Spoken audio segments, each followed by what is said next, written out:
There's a difference between a custodian and a janitor. We're the caretakers of this building.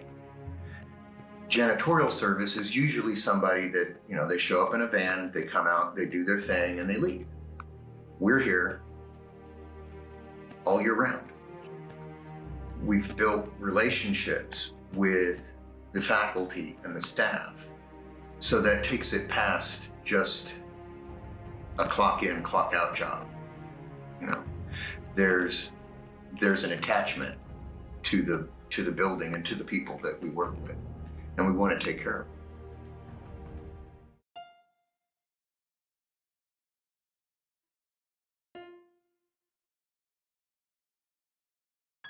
It requires a specific number of people to be able to maintain the building.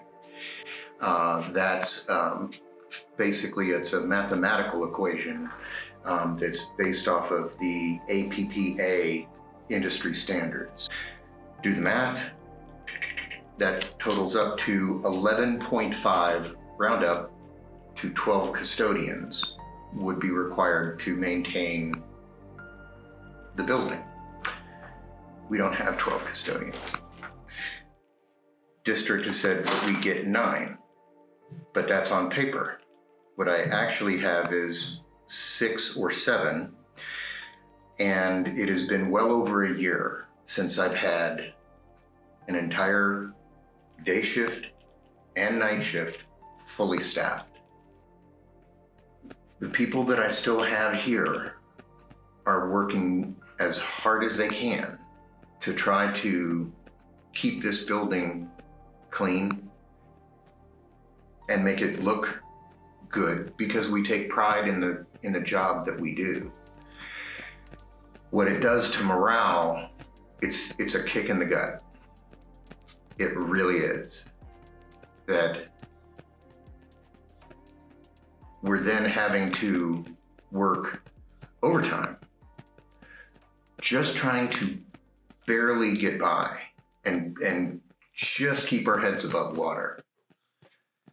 And then the devious licks thing came along, and, to be honest, it was basically just a slap in the face. Ballpark figure that I could come up with was at least $10,000 worth of material that is either gone or has been damaged to the point where it's not working.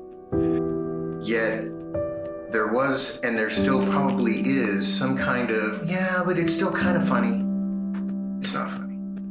It's not. Because somebody has to clean it up. Hey, Steve. What's it? Okay. Yes, sir.